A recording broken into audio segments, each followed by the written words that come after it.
가톨릭 교리서 101번째 2030항 교회 안에서 그리스도인은 세례를 받은 모든 사람과 친교를 이루어 자신의 소명을 수행한다. 그리스도인은 교회로부터 그리스도의 법의 가르침을 담고 있는 하느님의 말씀을 받는다. 그리스도인은 교회로부터 나그네 길에서 그를 지탱해 주는 성사의 은총을 받는다. 그리스도인은 교회에서 성덕의 모범을 배우며 지극히 거룩하신 동정 마리아 안에서 성덕의 본보기와 근원을 알아보고 성덕을 실천하는 사람들의 참된 증거에서 성덕을 감지한다. 그리고 이 세상에서 앞서 살다 간 성인들과 교회가 전례력에 맞추어 기념하는 성인들의 영성 전통과 오랜 역사에서 성덕을 확인한다.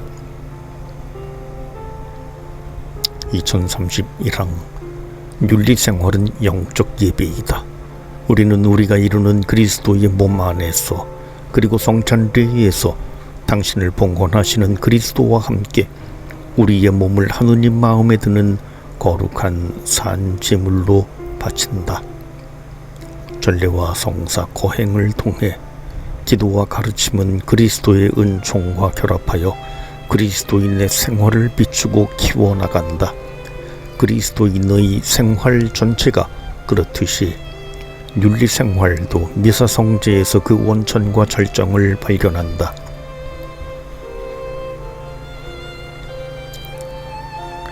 1. 윤리생활과 교회의 교도권 2032항 진리의 기둥이며 기초인 교회는 구원의 진리를 선포하라는 그리스도의 이 장엄한 명령을 사도들에게서 받았다. 교회는 윤리 원칙들을 사회 질서에 관한 것까지도 언제나 어디서나 선포하고 인간의 기본권이나 영혼의 구원에 요구되는 한에서는 어떠한 인간사에 대해서도 판단을 내릴 소임이 있다. 2033항 윤리 문제에 관한 교회 사목자들의 교도권은 일반적으로 신학자들과 영성자가들의 도움을 받아 교리교육과 설교를 통하여 행사된다. 이처럼 그리스도에 대한 신앙에서 나오고 또한 사랑으로 활력을 얻은 규율과 계명과 덕행의 독특한 총체로 구성된 그리스도교 윤리의 유산이 사목자들의 세심한 감독을 받으면서 세세대대로 전해져 내려왔다. 이러한 교리교육은 전통적으로 신경과 주님의 기도와 더불어 모든 사람에게 유효한 윤리생활의 원칙을 밝혀주는 십계명을 그 기초로 삼고 있다. 2034항 교황과 주교들은 그리스도의 권위를 지닌 스승이다. 주교들은 자기에게 맡겨진 백성에게 믿고 살아가야 할 신앙을 선포한다. 교황과 그와 일치해 있는 주교들의 보편적이고 통상적인 교도권은 신자들에게 믿어야 할 진리, 실천해야 할 사랑, 그리고 희망해야 할 참 행복을 가르친다.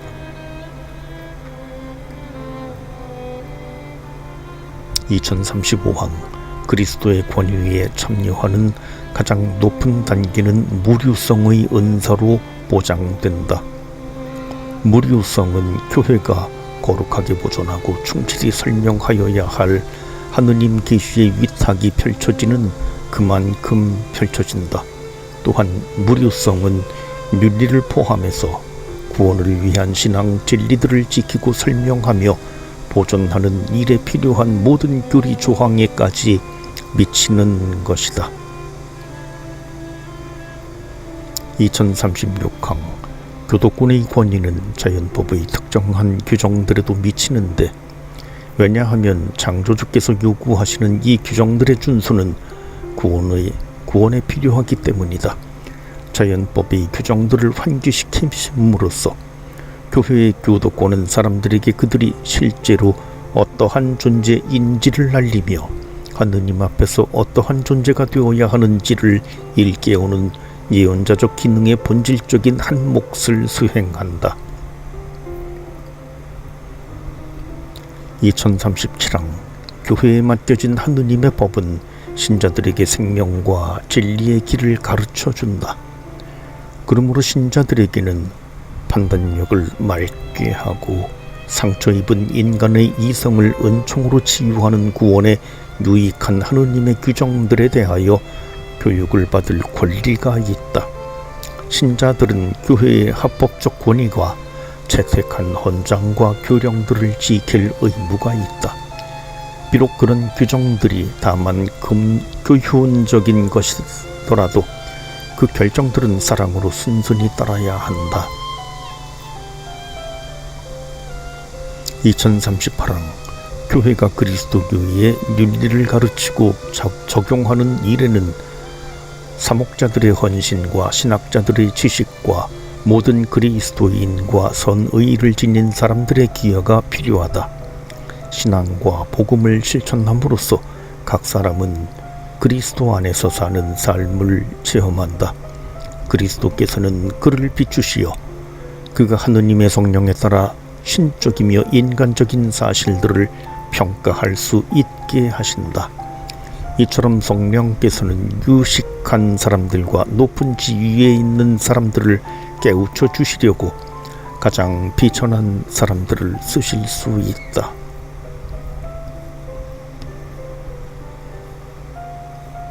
2039항 교회 직무들은 주님의 이름으로 형제적 봉사와 교회에 헌신하는 정신으로 수행되어야 한다. 아울러 각자의 양심은 자기 자신의 행실에 대한 도덕적 판단에서 자기의 처지만 생각해서는 안 된다.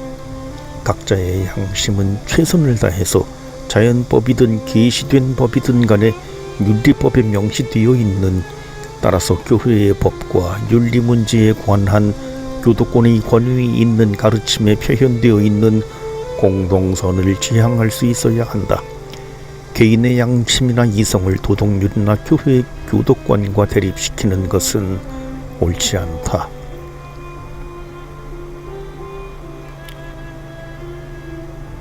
(2040항) 그리하여 그리스도인들 가운데는 교회에 대해 참다운 효심이 깊어질 수 있다. 이 자녀다운 정신은 우리를 교회의 품 안에 태어나게 하고 또한 그리스도의 몸의 지체가 되게 한 실의 은총에서 피어난 정상적인 결과이다. 교회는 어머니다운 정성으로 우리의 모든 죄를 이기며 특히 화해의 성사를 통해 작용하는 하느님의 자비를 우리에게 베푼다.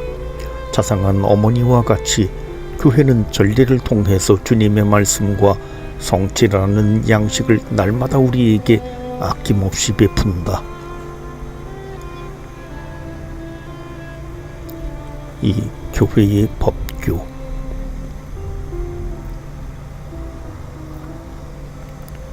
(2041항) 교회의 법규는 전례생활과 연결되고 또 전례생활로 자라나는 윤리생활과 그 맥을 같이 한다. 교회의 목자들이 제정한 이 실정법의 의무들은 신자들에게 기도정신과 윤리적 책임, 그리고 하느님과 이웃에 대한 사랑의 성장에 반드시 필요한 최소한의 선을 제시하려는 것이 그 목적이다. 2042항 첫째 법규. 주일과 의무 주일에는 미사에 참여하고 육체 노동을 삼가야 한다는 주님의 부활을 기념하는 주일을 비롯하여 주님과 복되신 동정 마리아와 성인들의 신비를 공경하는 주요 전례 축일들을 거룩하게 지내도록 신자들에게 요구한다. 신자들은 무엇보다도 그리스도교 공동체가 함께 모여 거행하는 성찬례에 참여하여야 하고 이날의 성화를 방해할 수 있는 모든 일과 노동을 삼가고 쉬어야 한다.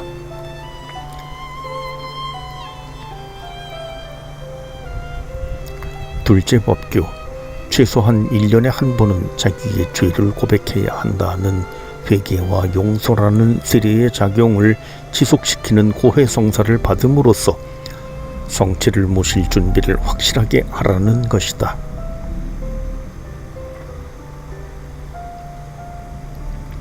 셋째 법규. 적어도 한 번 부활 시기에 성체를 받아 모셔야 한다는 그리스도교 전례의 기원이며 중심인 부활 축제들과 연결시켜 주님의 몸과 피를 받아 모시는 최소한의 규정이라도 준수하라는 것이다.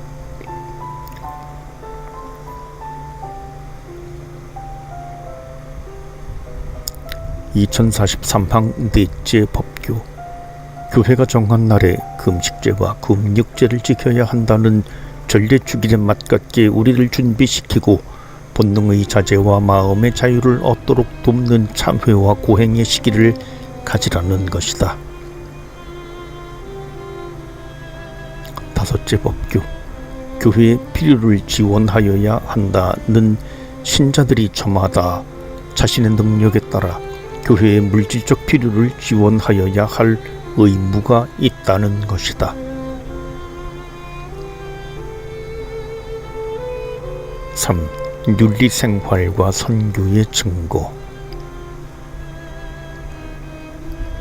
2044항. 세례받은 이들의 충실성은 복음 선포와 세상에서 이루어야 할 교회의 사명 수행을 위한 가장 중요한 조건이 된다. 진리와 빛의 힘을 사람들 앞에 드러내기 위하여 구원의 메시지는 그리스도인의 생활을 통한 증거로서 그 진실성이 입증되어야 한다. 그리스도교 생활의 증거와 초자연적 정신으로 실천한 선행은 사람들을 하느님과 신앙으로 이끄는 힘이 있다.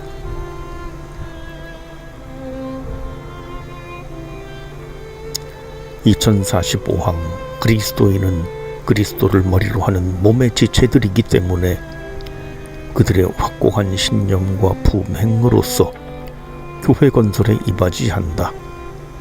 교회는 신자들의 거룩함으로 성장하고 확장되고 발전하여 마침내 성숙한 사람이 되며 그리스도의 충만한 경지에 다다르게 된다.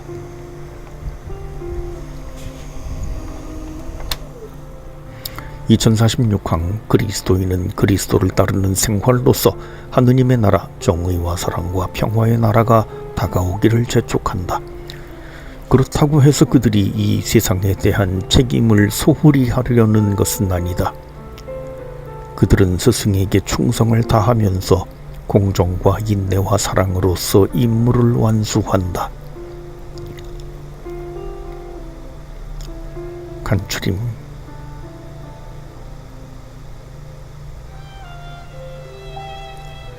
(2047항) 윤리생활은 영적 예배이다. 그리스도인의 인의 행위는 전례와 성사 거행에서 활력을 얻는다. 2048항 교회의 법규들은 전례와 결합되고 전례로 양육되는 그리스도인의 윤리생활에 관한 것이다.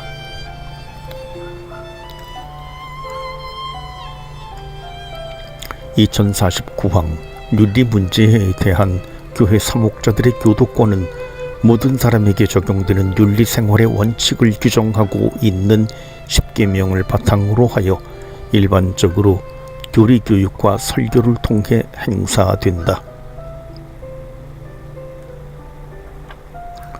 2050항 진정한 교사로서 교황과 주교들은 믿어야 할 신앙과 윤리생활에 적용해야 할 신앙을 하느님 백성에게 전한다. 자연법과 이성의 영역에 속하는 윤리 문제에 대하여 그 타당성 여부를 판정하는 것도 그들의 권한이다.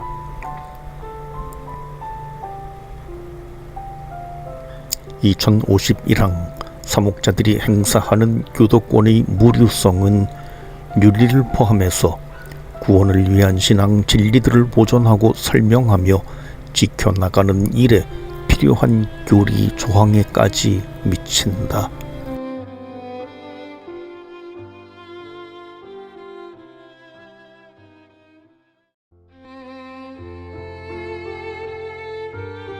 가톨릭 교리서 102번째 제2부 십계명.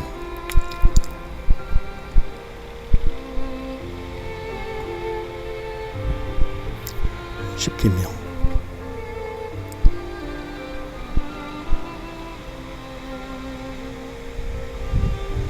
탈출기 20장 2절부터 17절. 나는 너를 이집트 땅 종살이하던 집에서 이끌어낸 주 너의 하느님이다.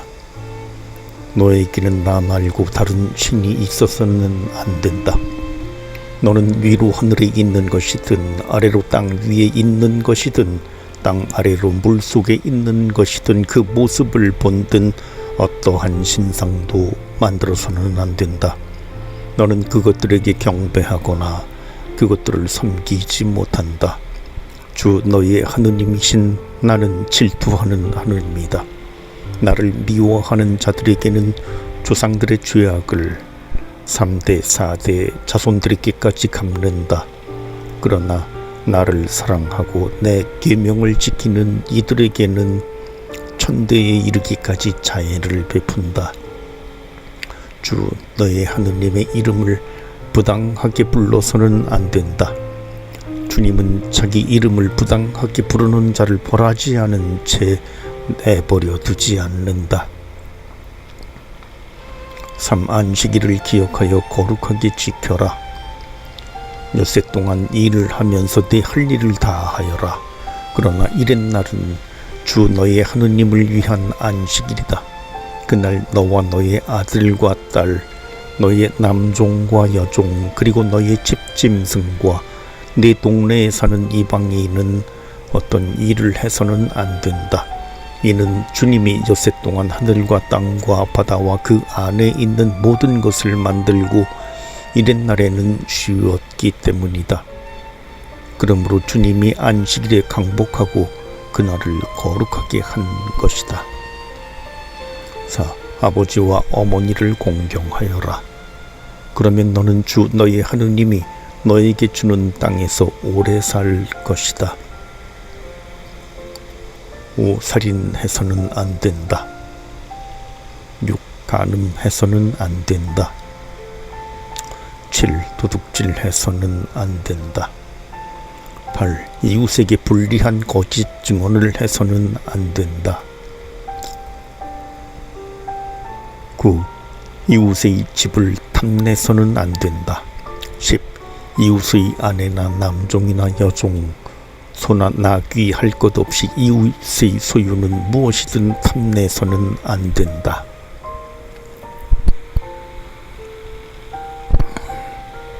신명기 5장 6절부터 21절. 나는 너를 이집트 땅 종살이 하던 집에서 이끌어낸 주 너의 하느님이다. 1. 너에게는 나 말고 다른 신이 있어서는 안 된다. 이 주 너의 하느님의 이름을 부당하게 불러서는 안 된다. 3. 안식일을 지켜 거룩하게 하여라. 4. 아버지와 어머니를 공경하여라. 5. 살인해서는 안 된다.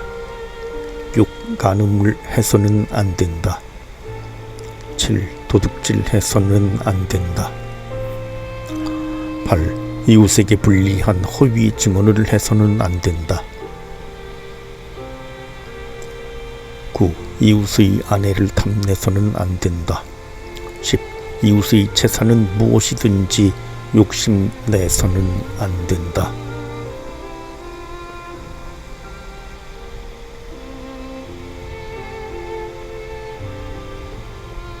기도서 1. 한 분이신 하느님을 흠숭하여라. 2. 하느님의 이름을 함부로 부르지 마라. 3. 주일을 거룩히 지내라. 3. 4. 부모에게 효도하여라. 5. 사람을 죽이지 마라. 6. 간음하지 마라. 7. 도둑질을 하지 마라. 8. 거짓 증언을 하지 마라. 9. 남의 아내를 탐내지 마라. 10. 남의 재물을 탐내지 마라. 스승님, 제가 무슨 선한 일을 해야 합니까?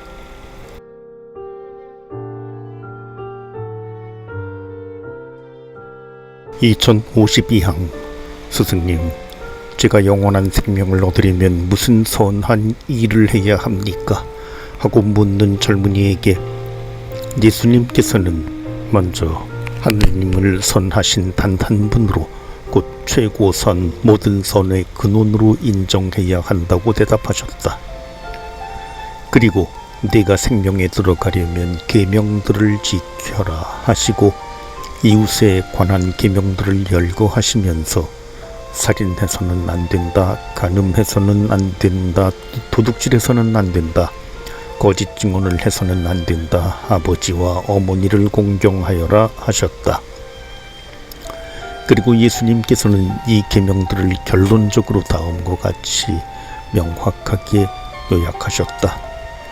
네 이웃을 너 자신처럼 사랑하여라.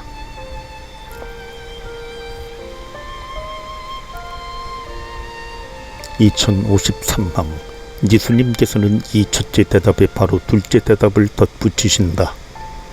내가 완전한 사람이 되려거든 가서 너희의 재산을 팔아 가난한 이들에게 주어라. 그러면 네가 하늘에서 보물을 차지하게 될 것이다. 그리고 와서 나를 따라라. 이 둘째 대답은 첫째 대답을 무효화하는 것이 아니다. 예수 그리스도를 따르는 것은 계명들을 지키는 것을 포함한다. 율법은 폐지된 것이 아니다. 오히려 사람은 율법을 완성하신 그 스승의 인격에서 율법을 재발견하라는 권고를 받는다. 공관복음서에서 부자 청년에게 제자로서 순명하고 계명을 지킴으로써 당신을 따르라고 하시는 예수님의 요청은 가난과 정결에 대한 요청과 붙어 있다. 복음적 권고는 계명들과 떼일 수 없는 것이다. 2054항 예수님께서는 십계명을 받아들이셨을 뿐 아니라 십계명의 말마디에서 성령의 힘을 뚜렷이 드러내셨다. 예수님께서는 율법학자들과 바리사이들의 의로움과 이방인들의 의로움을 능가하는 의로움을 가르치셨다. 예수님께서는 모든 계명의 요구들을 넓히셨다. 살인해서는 안 된다고 옛사람들에게 이르신 말씀을 너희는 들었다. 그러나 나는 너희에게 말한다. 자기 형제에게 성을 내는 자는 누구나 재판에 넘겨질 것이다.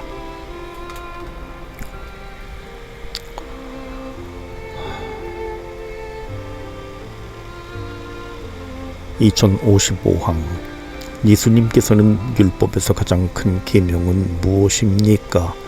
라는 질문을 받으시고 이렇게 대답하신다. 내 마음을 다하고 내 목숨을 다하고 내 정신을 다하여 주 너의 하느님을 사랑해야 한다. 이것이 가장 크고 첫째가 는 계명이다. 둘째도 이와 같다. 내 이웃을 너 자신처럼 사랑해야 한다는 것이다.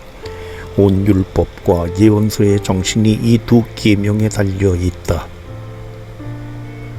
십계명은 율법의 완성인 사랑의 이 단일한 이중 계명에 비추어 해석되어야 한다.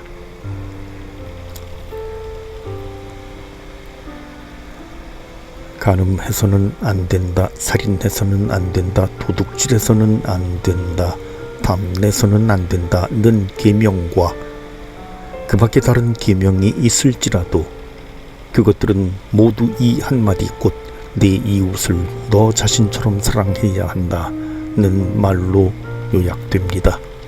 사랑은 이웃에게 악을 저지르지 않습니다. 그러므로 사랑은 율법의 완성입니다.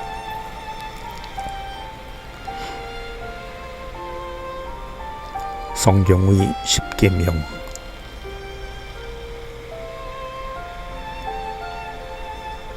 256항 십계명이라는 말은 문자 그대로 10마디 말을 뜻한다. 하느님께서는 이 10마디 말을 거룩한 산에서 당신 백성에게 계시하셨다. 하느님께서는 이것을 모세가 쓴 다른 법령들과는 달리 손수 쓰셨다. 십계명은 참으로 하느님의 말씀들이다. 이 계명들은 탈출기와 신명기에 쓰여져 우리에게 전해졌다. 성경은 구약에서부터 십계명에 대하여 언급하고 있는데 신약에서 예수 그리스도를 통하여 그 완전한 의미가 계시될 것이다.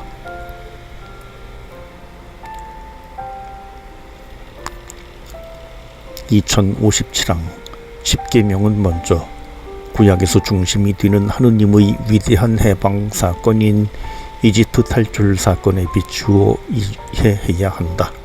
금지 곧 부정적인 계명으로 표현되었건 또는 아버지와 어머니를 공경하여라처럼 긍정적인 계명으로 표현되었건 십계명은 죄의 종살이에서 해방된 삶의 조건들을 가리키고 있다.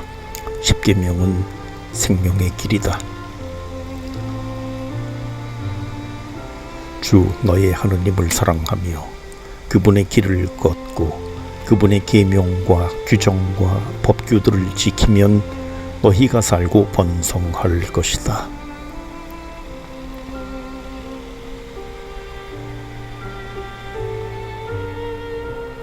십계명이 지닌 이 해방하는 힘은 예를 들어 이방인들과 노예들에게도 똑같이 적용되는 안식일의 휴식에 대한 계명에서 드러난다.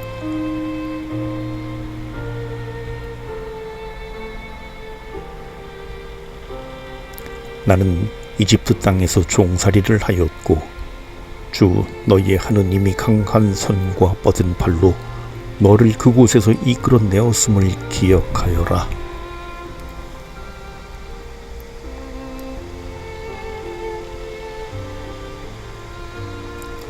(2058항) 십계명은 하느님의 법을 요약하고 선포한다. 주님께서는 구름이 덮이고 어두운 산 위 불 속에서 큰 소리로 너희 온 회중에게 이 말씀을 하시고 아무것도 보태지 않으셨다. 그리고 두 돌판에 이 말씀을 쓰시어 나에게 주셨다. 그렇기 때문에 이 두 돌판을 증언판이라고 부른다. 과연 그 돌판에는 하느님과 당신 백성이 서로 맺은 계약의 조목들이 들어있었다. 그리고 이 증언판은 궤 속에 넣어 두어야 했다.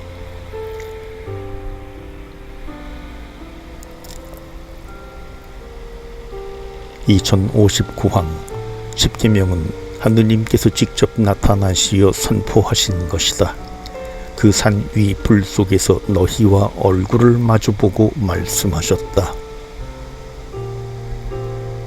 이 십계명은 당신 자신과 당신 영광에 대한 하느님의 계시이다.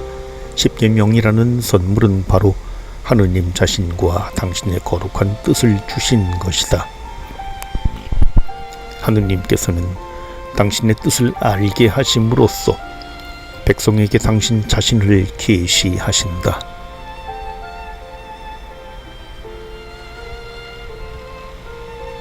(2060항) 하느님께서 주신 십계명과 율법은 당신 백성과 맺으신 계약의 일부를 이룬다.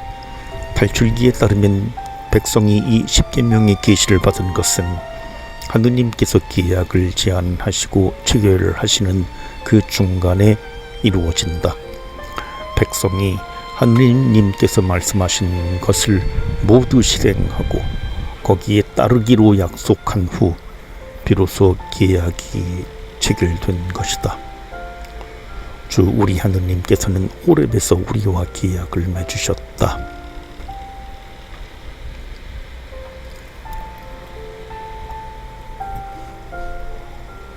(2061항) 계명은 계약 안에서 그 완전한 의미를 얻게 된다. 성경에 따르면 인간의 윤리적 행동은 계약 안에서 그리고 계약을 통해서 그 본래의 모든 의미를 갖게 된다. 십계명의 첫 마디는 당신 백성에 대한 하느님의 주도적인 사랑을 상기시켜준다. 죄에 대한 벌로 인간은 자유의 낙원에서 이 세상의 종살이로 옮겨왔다. 이러한 이유로 십계명의 1000마디 곧 하느님의 10마디 말씀의 첫 조목은 자유에 관한 것이다. 나는 너를 이집트 땅 종살이하던 집에서 이끌어낸 주 너의 하느님이다.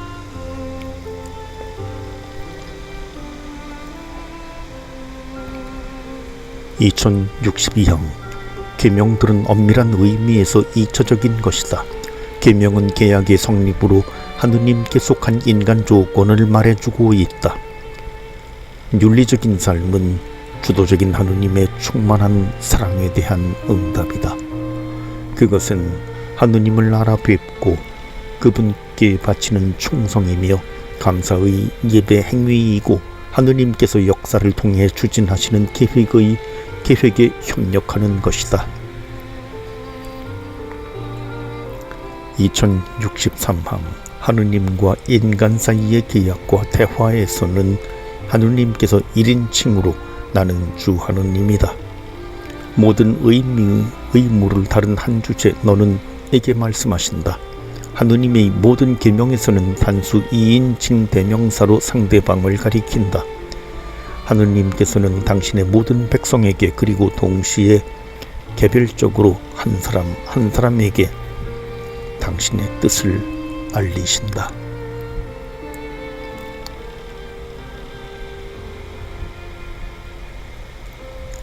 주님께서는 하느님에 대한 사랑을 명령하시고 이웃에 대한 정의를 가르치시어 인간이 의롭지 못하여 하느님과 어울리지 않는 일이 없도록 하셨습니다. 이와 같이 십계명으로서 하느님께서는 인간이 당신과 벗이 되고 이웃과는 화목하게 살도록 하셨습니다. 십계명의 말씀은 우리 그리스도인들에게도 그대로 살아 있습니다. 주님께서 강생하셨다는 사실로 이 계명들이 폐지되기는커녕 그것들이 의미하는 바가 더욱 충만하게 드러났고 또한 깊어졌습니다.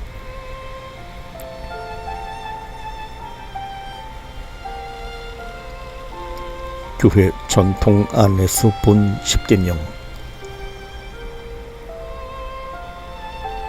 2064항 교회의 성전은 성경에 충실한 가운데 예수님의 모범을 따라 십계명의 근본적인 중요성과 의미를 인정해왔다.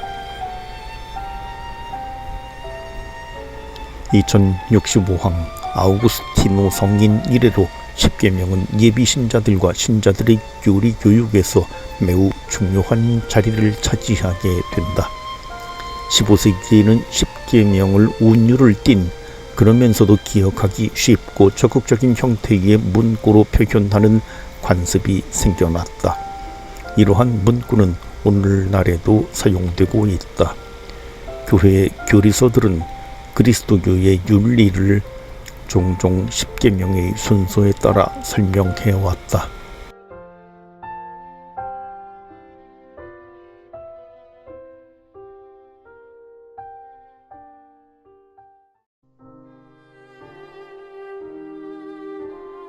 가톨릭 교리서 103번째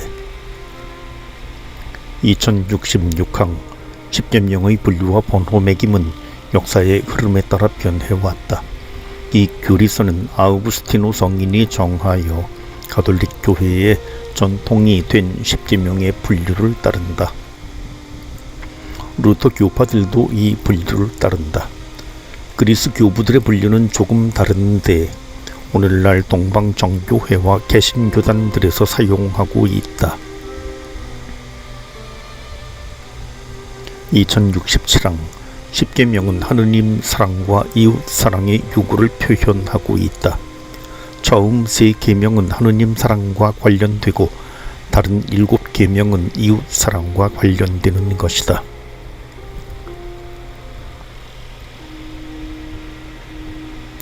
주님께서 말씀하셨듯이 율법과 예언서 전체를 요약하는 사랑의 2계명처럼 십계명 자체도 두 개의 돌판에 담겨서 주어졌습니다. 말하자면 세 계명이 한 판에 쓰여졌고 7계명은 다른 판에 쓰여졌던 것입니다.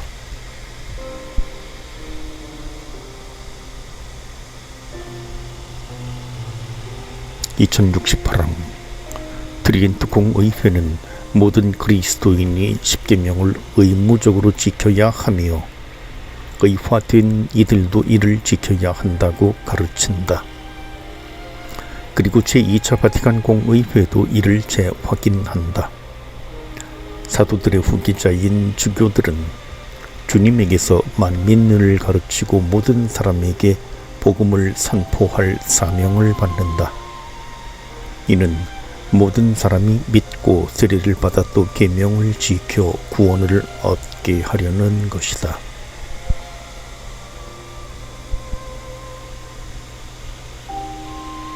십계명의 단일성.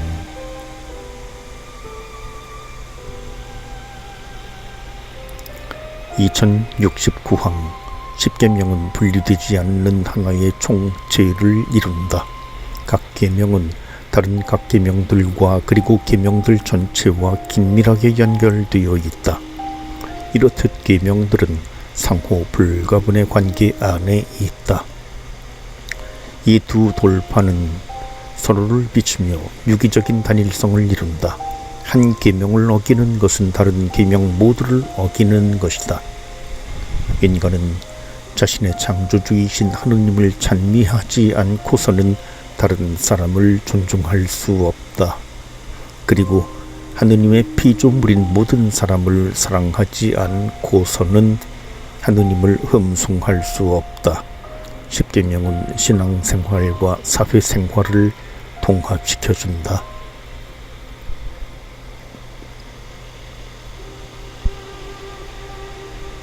십계명과 자연법.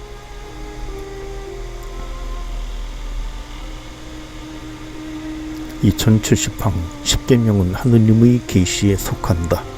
동시에 십계명은 우리에게 참다운 인간성도 가르쳐준다. 십계명은 기본적인 의무들을 명확하게 밝혀줌으로써 간접적으로는 인간 본성에 속하는 기본 권리들도 명확하게 밝혀준다. 십계명은 자연법의 탁월한 표현을 포함하고 있다.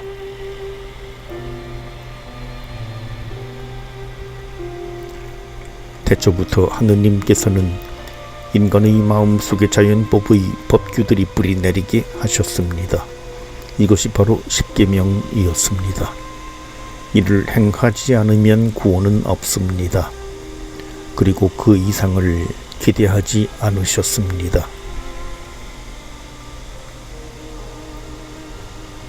(2071항) 이성만으로도 알 수는 있으나 하느님께서는 십계명을 계시해 주셨다.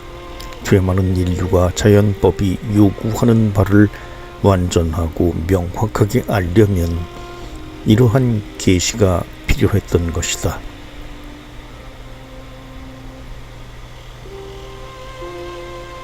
죄의 상태에서는 이성의 빛이 흐려지고 의지가 기울어져 있기 때문에 십계명을 완전하게 제시해 줄 필요가 있었습니다.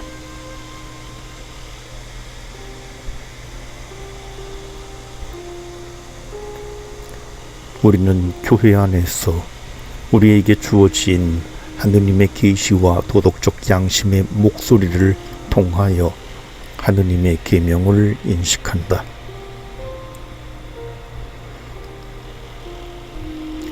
십계명의 의무.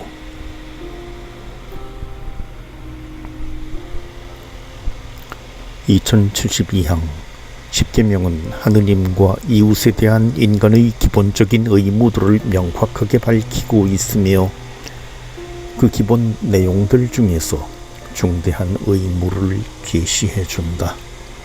이 계명들은 본질적으로 불변하며 언제 어디서나 지킬 의무가 있다. 아무도 이 의무를 면제해 줄 수 없다. 십계명은 하느님께서 인간의 마음속에 새겨주신 것이다.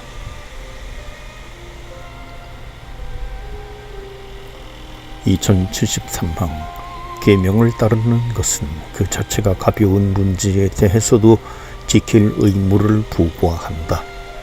다섯째 계명으로 금지되어 있는 욕설은 그 자체로 중죄는 아니지만 상황이나 의향에 따라서 중죄가 될 수도 있다.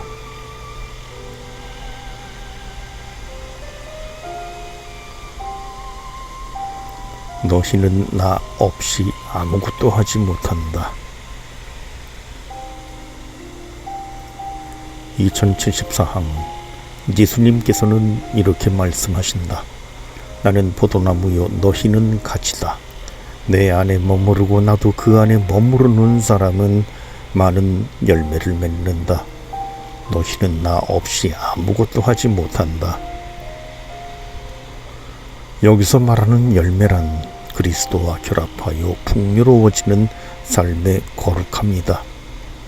우리가 예수 그리스도를 믿고 그분의 신비에 참여하며 그분의 계명을 지킨다면 구세주께서 몸소 우리 안에서 당신의 아버지와 당신의 형제들 곧 우리 아버지와 우리 형제들을 사랑하러 오신다. 그리스도 자신이 성령으로 말미암아 우리 행실에 살아있는 내적 규범이 되신다. 이것이 나의 계명이다. 내가 너희를 사랑한 것처럼 너희도 서로 사랑하여라.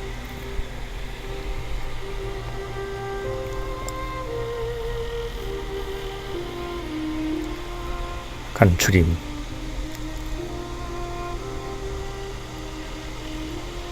(2075항) 제가 영원한 생명을 얻으려면 무슨 선한 일을 해야 합니까? 내가 생명에 들어가려면 계명을 지켜라.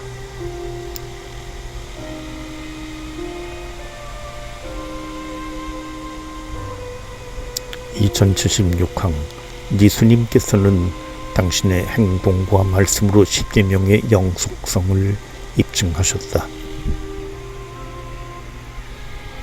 2077항 하느님께서 주신 십계명은 당신 백성과 맺으신 계약 안에서 주어진 것이다. 하느님의 계명들은 이 계약 안에서 이 계약을 통해 그 참된 의미를 갖게 된다. 2078항 성경의 충실한 가운데 예수님의 모범을 따라 교회의 성전은 십계명의 원초적인 중요성과 의미를 인식해왔다. 2079항 십계명은 각 말씀 또는 계명이 전체와 관련을 맺는 유기적 단일성을 이루고 있다. 한 조목이라도 어기면 율법 전체를 어기는 것이다.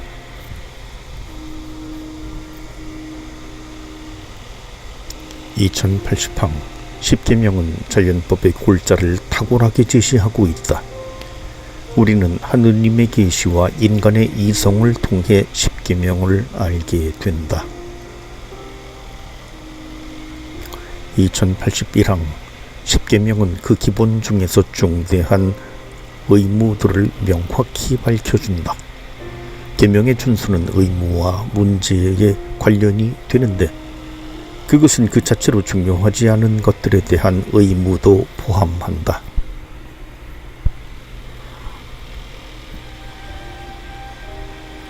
2082항 하느님께서 명하시는 것은 당신 친히 은총으로 실천 가능하게 해주신다. 제1장 내 마음을 다하고 내 목숨을 다하고 내 정신을 다하여 주 너의 하느님을 사랑해야 한다.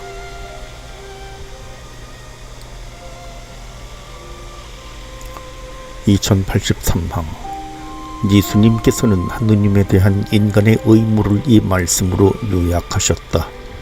내 마음을 다하고 내 목숨을 다하고 내 정신을 다하여 주 너의 하느님을 사랑해야 한다. 이것은 바로 이스라엘아 들어라 주 우리 하느님은 한 분이신 주님이시다 라는 장엄한 부르심에서 올려나오는 말씀이다.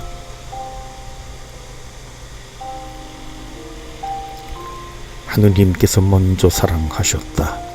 십계명은 먼저 오직 한 분이신 하느님의 사랑을 언급한다.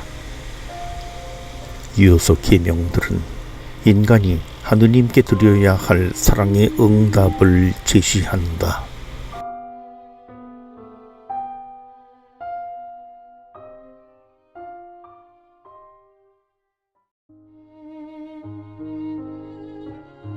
가톨릭 교리서 104번째 제1절 첫째 계명.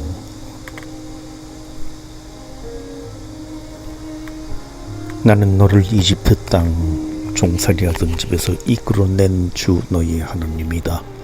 너에게는 나 말고 다른 신이 있어서는 안 된다. 너는 위로 하늘에 있는 것이든 아래로 땅 위에 있는 것이든 땅 아래로 물속에 있는 것이든 그 모습을 본든 어떤 신상도 만들어서는 안 된다. 너희는 그것들에게 경배하거나 그것들을 섬기지 못한다.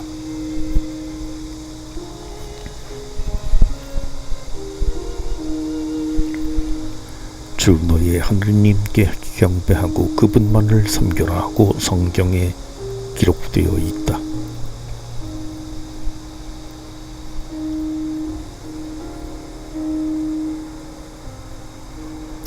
주 너의 하느님을 경외하고 섬겨라. 2084항.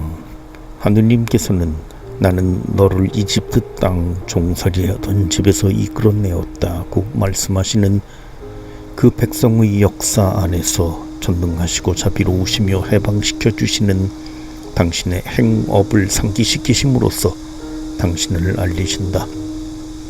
첫째 말씀에는 율법의 첫째 계명이 담겨 있다. 너희는 주 너희 하느님을 경외하고 그분을 섬기며 그 어떤 신도 따라가서는 안 된다. 하느님의 첫째 요청과 정당한 요구는 인간이 하느님을 받아들이고 흠숭하라는 것이다.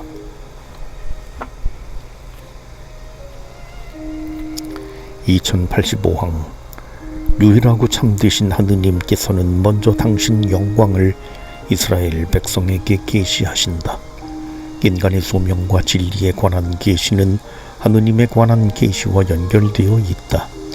인간은 하느님의 모습으로 창조되었으니 이에 걸맞게 자신의 행업으로서 하느님을 드러내는 소명을 받았다.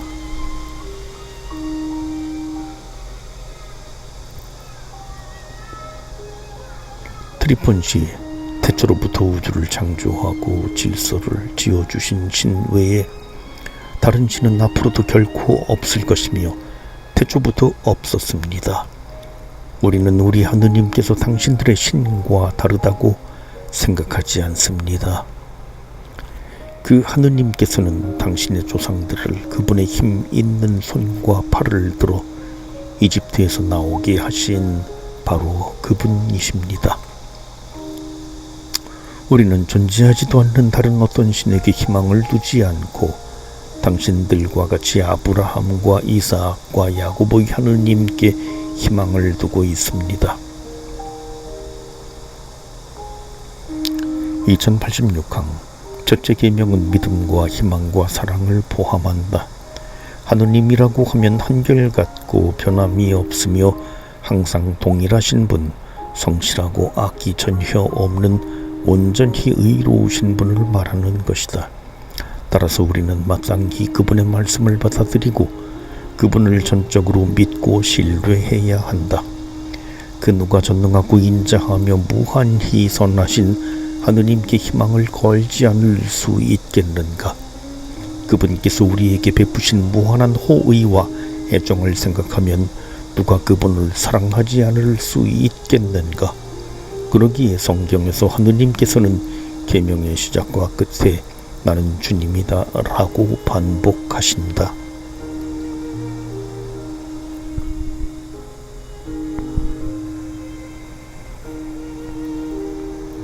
믿음. 2087항 우리에게 당신 사랑을 계시하신 하느님에 대한 신앙 안에 우리 윤리생활의 원천이 있다. 바오로 사도는 믿음의 순종을 첫째 의무로 명시하고 있다.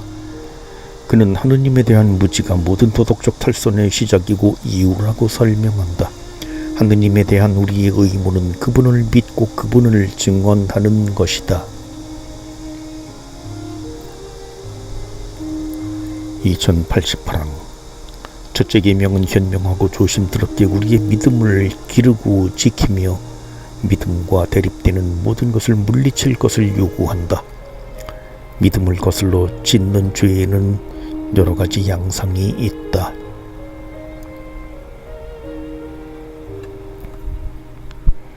믿음에 대한 고의적 의심은 하느님께서 계시하시고 교회가 믿으라고 제시하는 것을 진리로 받아들이기를 소홀히 하거나 거부하는 것이다.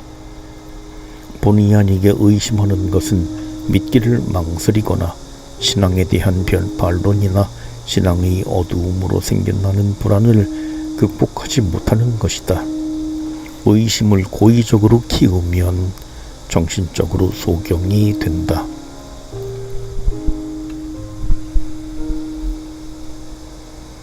2089항 불신은 계시 진리를 무시하거나 그것에 동의하기를 고의적으로 거부하는 것이다. 이단이란 들여받은 후 거룩한 가톨릭 신앙으로 믿어야 할 어떤 진리를 완강히 부정하거나 완고히 의심하는 것이고, 배교란 그리스도교 신앙을 전부 포기하는 것이며, 이 교란 교황에게 순종하거나 그에게 속하는 교회 구성원들과 친교 맺기를 거부하는 것이다.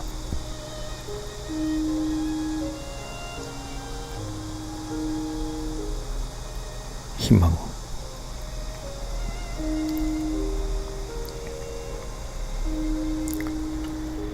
(2090항) 하느님께서 당신을 계시하시고 인간을 부르실 때 인간은 자신의 힘만으로는 그 사랑에 온전히 응답할 수 없다. 인간은 그 사랑에 응답하여 하느님을 사랑할 수 있는 능력과 사랑의 계명에 따라 행동할 수 있는 능력을 하느님께서 주시기를 바라야 한다. 희망은 하느님의 복과 지복직관을 확신에 넘쳐 기다리는 것이다. 희망은 또한 하느님의 사랑을 거스르고 벌 받는 것을 두려워하는 마음이기도 하다. 2091항 첫째 계명은 희망을 거스르는 죄, 곧 절망이나 자만과도 관련된다.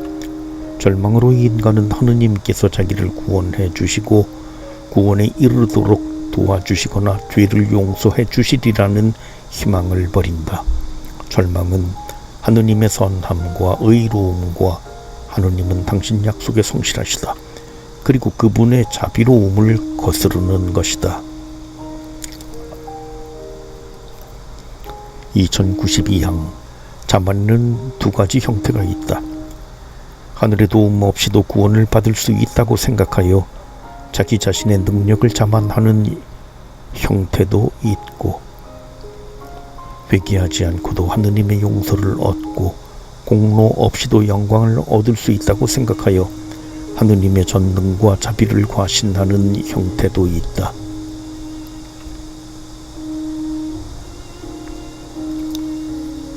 사랑.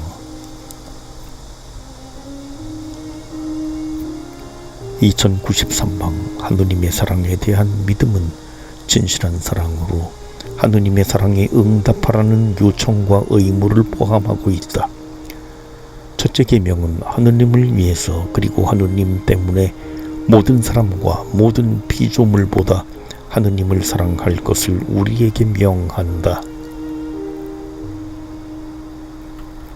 2094항 인간은 하느님의 사랑을 거슬러 여러 가지로 죄를 지을 수 있다. 무관심은 하느님 사랑이 중요하다는 것을 무시하거나 거부하는 것이며, 하느님께서 먼저 사랑하신다는 사실을 외면하고 그 사랑의 힘을 부인하는 것이다. 배은은 하느님의 사랑을 인정하지도 않고 사랑으로 보답하기를 거부하는 것이다. 냉담은 하느님의 사랑에 응답하기를 주저하거나 소홀히 하는 것이며 그 역동적 사랑에 자신을 내맡기기를 거부하는 것도 포함될 수 있다. 영적 게으름은 하느님에게서 오는 기쁨을 거부하고 하느님께서 주시는 좋은 것을 혐오하기까지 하는 것이다. 하느님에 대한 증오는 교만에서 비롯된다. 이는 하느님의 사랑과 대립하는 것으로서 하느님의 선하심을 부인하고 하느님을 죄를 엄단하고 벌을 주시는 분으로 여겨 저주하는 것이다.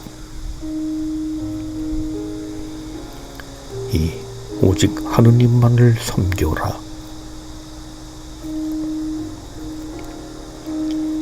2095항 믿음과 희망과 사랑의 향주덕은 윤리덕을 형성하고 윤리덕의 생기를 불어넣어준다. 사랑은 우리가 피조물로서 마땅히 하느님께 드려야 할 것을 드리게 한다. 경신덕은 우리에게 그러한 태도를 갖게 해준다.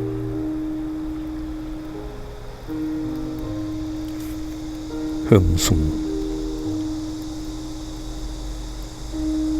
2096항 경신덕에 따른 행위 가운데 첫째가는 것은 흠숭이다. 하느님에 대한 흠숭은 그분을 하느님으로 창조주요 구세주로 주님이며 존재하는 모든 것의 주인으로 사랑과 자비가 무한하신 분으로 인정하는 것이다. 예수님께서는 신명기를 인용하시어 주 너의 하느님께 경배하고 그분만을 섬겨라 하고 말씀하셨다.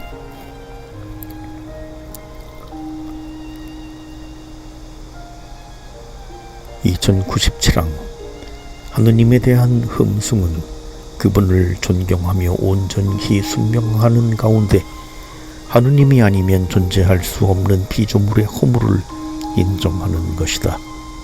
흠숭은 마리아께서 노래하셨듯이 하느님께서 큰 일을 하셨고 그분의 이름은 거룩하시다고 감사하는 마음으로 고백하는 것이 하면서 하느님을 찬미 찬송하고 자신을 낮추는 것이다.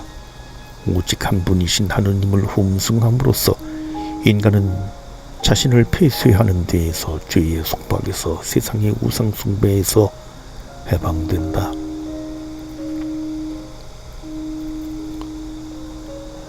기도 2098항 첫째 계명이 명하는 믿음과 희망과 사랑의 행위는 기도 안에서 이루어진다. 하느님을 향하여 마음을 드높이는 것이 하느님께 드리는 우리의 흠숭의 표현이다. 찬미와 감사의 기도, 전구와 청원의 기도가 바로 그러하다. 기도는 우리가 하느님의 계명을 지킬 수 있기 위한 필수 조건이다. 낙심하지 말고 끊임없이 기도해야 한다.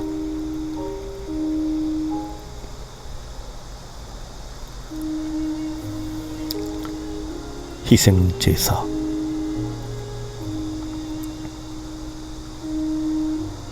2099항 하느님께서 흠숭 감사 단원과 일치 표징인 제사를 드리는 것은 마땅한 일이다. 거룩한 친교 안에서 하느님과 일치하여 행하고 또 그럼으로써 행복해질 수 있는 모든 행위는 참다운 제사이다.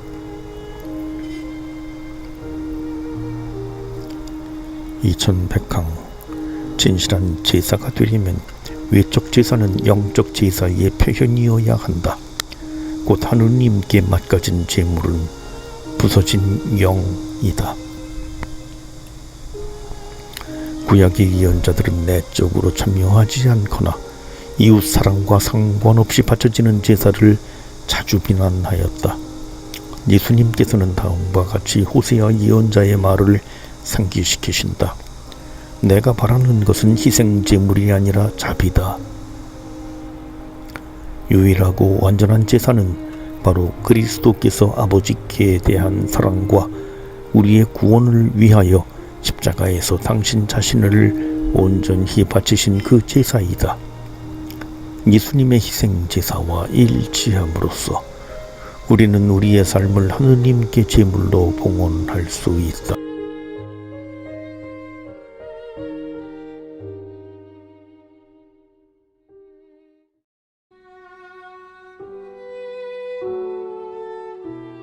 가톨릭 교리서 105번째 2101랑 그리스도인은 여러가지 상황에서 하느님께 약속을 드리도록 부름을 받았다.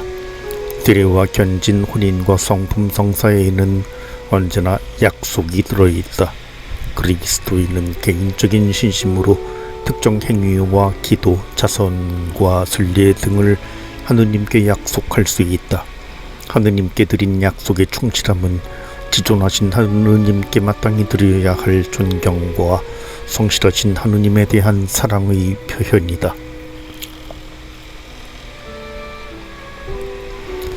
(2102항) 서원 곧 가능하고 더 좋은 선에 관하여 심사숙고하고 자유로이 하느님께 맺은 약속은 경신덕으로 이행되어야 한다. 서원은 그리스도인이 자기 자신을 하느님께 봉헌하거나 어떤 선한 일을 하느님께 약속하는 신심 행위이다. 그러므로 자신의 서원을 이행함으로써 그리스도인은 하느님께 약속하고 봉헌한 것을 그분께 드리는 것이다. 사도행전은 바오로 사도가 자신이 한 서원을 지키려고 노력하였음을 우리에게 보여준다. 2103항 교회는 복음적 권고를 실천하겠다는 서원의 모범적 가치를 인정한다. 어머니인 교회는 그 품 안에서 많은 남자와 여자들이 구세주의 자기 비움을 더욱 철저히 따르고 더욱 명백히 보여주며 하느님 자녀들의 자유 안에서 가난을 받아들이고 자기 자신의 뜻을 버리는 모습을 보고 기뻐한다. 그들은 곧 순종하시는 그리스도를 더욱더 완전히 닮고자 계명의 척도를 넘는 완덕의 문제에서 하느님 때문에 사람에게 스스로 복종하는 것이다.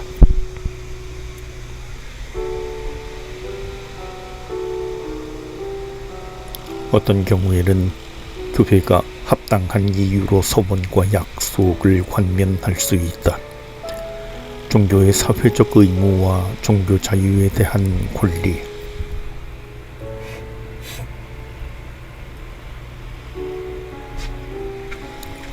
(2104항) 모든 사람은 진리, 특히 하느님과 그분의 교회에 관한 진리를 탐구하며 깨달은 그 진리를 받아들이고 지켜야 한다. 그 의무는 인간 본성 그 자체에서 생기는 것이다.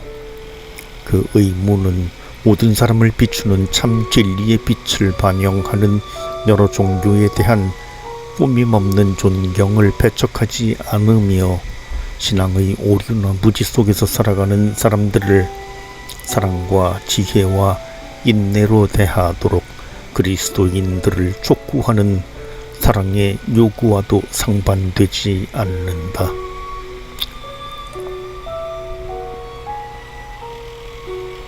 (2105항) 하느님께 참된 예배를 드려야 하는 의무는 인간에게 개인적으로는 물론 사회적으로도 관련되는 것이다.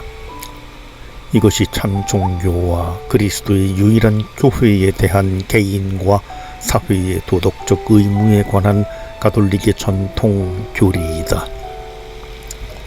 끊임없이 사람들에게 복음을 전함으로써 교회는 사람들이 자기가 살고 있는 공동체의 정신, 풍습, 법률, 구조 등을 그리스도 정신으로 충만하게 하도록 힘쓴다. 그리스도인의 사회적 의무는 각 사람 안에 있는 참된 것과 선한 것을 존중하고 일깨우는 것이다. 이 의무는 보편되고 사도로부터 이어오는 교회 안에 유일하고 참된 종교의 예배가 있음을 알릴 것을 그들에게 요구한다. 그리스도인은 세상의 빛이 되라는 부름을 받았다. 이처럼 교회는 모든 피조물, 특히 인간 사회에 대한 그리스도의 왕권을 드러낸다.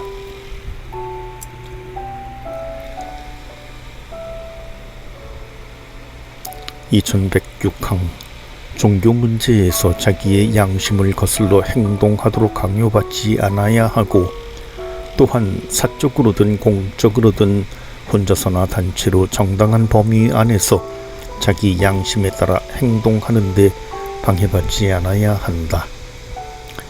이런 권리는 인격 자체의 본성에 근거하는 것이며, 인간은 인격의 존엄성에 따라 세속의 질서를 초월하는 하느님의 진리에 자유롭게 따르게 된다.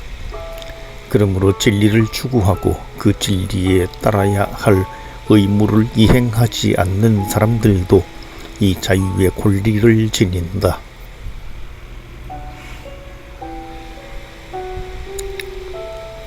2107항 국민의 특별한 사정을 고려하여 국법 질서 안에서 한 종교단체의 특수 지위를 인정한다 하더라도 동시에 모든 시민과 종교단체의 종교 자유의 권리를 반드시 인정하고 존중해야 한다. 2108항 종교 자유의 권리는 오류를 지지하라는 허락도 아니고 오류를 범할 수 있는 권리도 아니며, 다만 국민으로서 누릴 수 있는 자유에 대한 인간의 타고난 권리이다. 이 권리는 종교 문제에서 정당한 한계를 지킬 때 정치 권력으로부터 외적인 구속을 받지 않을 권리이다. 이 타고난 권리는 사회의 법적 제도 안에서 인정되어 국민의 권리가 되어야 한다.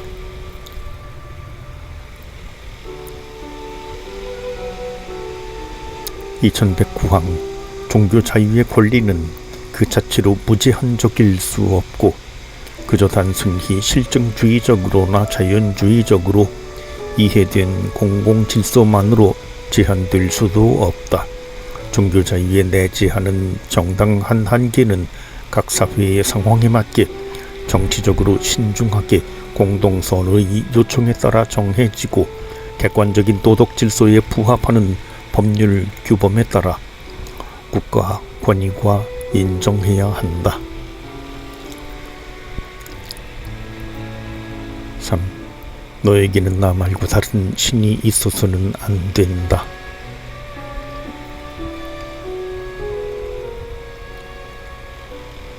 (2110항) 첫째 계명은 자신을 당신 백성에게 드러내신 유일하신 주님 외에 다른 신들을 공경하는 것을 금한다. 첫째 계명은 미신과 불경을 금한다. 어느 면에서 미신은 정도를 벗어난 경신을 말하는 것이며, 경외심이 부족하여 생기는 불경은 경신덕과 상반되는 악이다.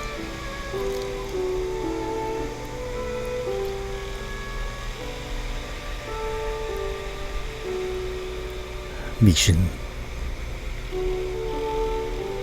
2111항 미신은 종교심과 종교심이 요구하는 실천에서 벗어나가는 빗나가는 이탈이다. 미신은 또한 우리가 참 하느님께 드리는 경배의 형태로 치장될 수 있다. 예컨대 본래는 정당하거나 필요한 종교적 실천 행위에다 일종의 마술적 중요성을 부여하는 경우가 그러하다. 기도나 성사들이 요구하는 마음가짐을 경시하면서 그 외적인 요소들에만 효력을 부여하는 일도 미신에 빠지는 것이다.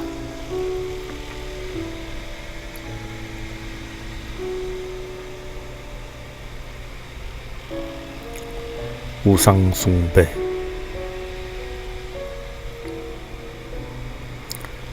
1112항 첫째 계명은 다신교를 단죄한다.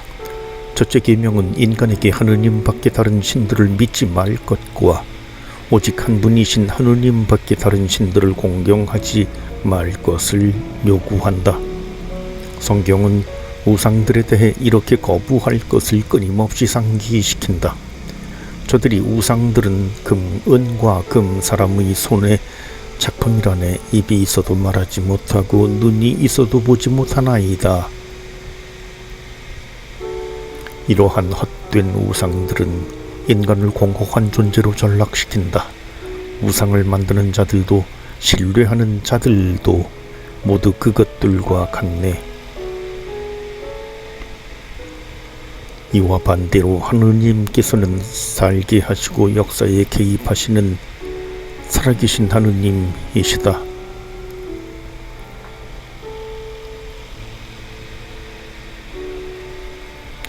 (2113항) 우상 숭배는 단지 이교의 그릇된 예배에만 관계되는 것은 아니다.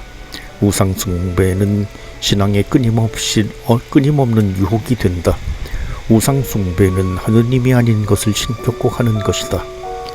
그러므로 잡신이나 마귀, 예를 들어 악마 숭배, 권력, 쾌락, 인종, 조상, 국가, 재물 등 인간이 하느님 대신에 어떤 피조물을 숭배하고 공경한다면 이는 우상 숭배가 되는 것이다. 예수님께서는 너희는 하느님과 재물을 함께 섬길 수 없다 라고 말씀하셨다. 많은 순교자들이 짐승을 섬기지 않으려고 짐승을 예배하는 것을 흉내내는 것까지도 거부하여 죽어갔다. 우상 숭배는 하느님께서 유일한 주님이심을 인정하지 않는 것이다. 그러므로 우상 숭배는 하느님과의 친교와 양립될 수 없다.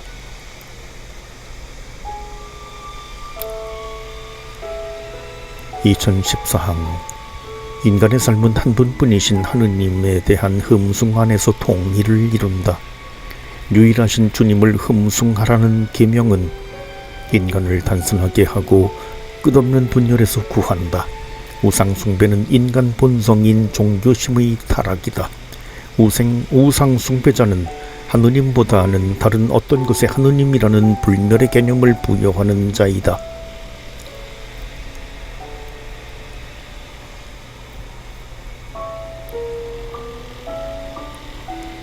점과 마술.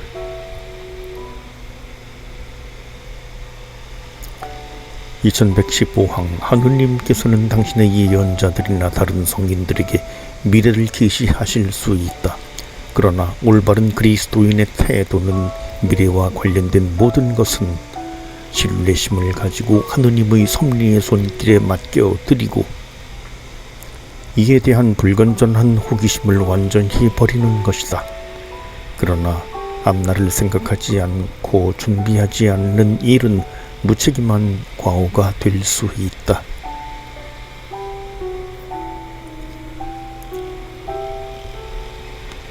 (2116항) 모든 형태의 점을 물리쳐야 한다. 사탄이나 마귀들에게 의뢰하는 것, 죽은 자를 불러내는 것, 미래를 꿰뚫어 본다고 하는 그릇된 추측 등이 그러한 예이다. 탄생 별자리를 믿는 것, 점성술, 손금, 전조와 운명에 대한 해석, 환시현상, 점쟁이, 무당에게 물어보는 일 등은 시간과 역사, 나아가서는 인간까지 지배하는 능력을 갖고자 하는 욕망이 감추어져 있으며 신비로운 능력들을 장악하고자 하는 욕망 또한 숨겨져 있는 것이다. 이러한 행동들은 우리가 당연히 하느님 한 분께만 드려야 하는 사랑의 경외심이 포함된 영예와 존경을 거스르는 것이다.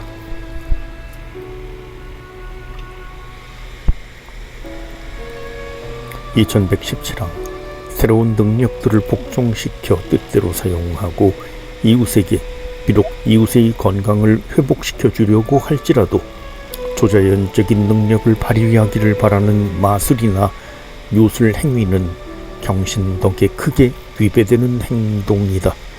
이러한 행동들이 남에게 해를 입히려는 의향을 지녔거나 마귀의 개입을 청하는 것이라면 더욱 비난받아 마땅하다. 부적을 지니는 것도 비난받을 일이다. 강신술에는 흔히 점이나 마술 행위가 포함된다.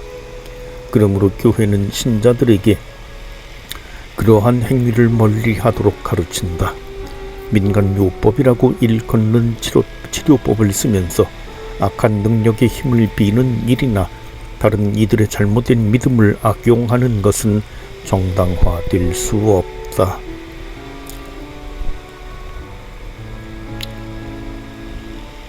불경.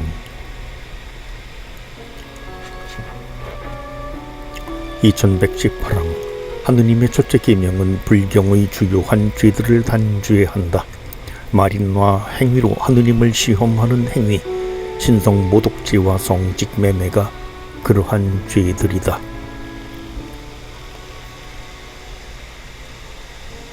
(2119항) 하느님을 시험하는 행위는 말이나 행실로서 하느님의 선하심과 전능하심을 시험하는 것이다. 이처럼 사탄은 예수님을 성전 위에서 뛰어내리도록 시험하여 하느님께 행동을 강요했다. 그러나 예수님께서는 주 너희 하느님을 시험해서는 안 된다 는 하느님의 말씀으로 반론을 펴신다. 이와 같이 하느님을 시험하는 데 포함되는 도전은 우리의 창조주 주님께 마땅히 드려야 할 존경과 신뢰를 해치는 것이다. 이러한 도전에는 하느님의 사랑, 그분의 섭리와 권능을 의심하는 것이 늘 포함되어 있다.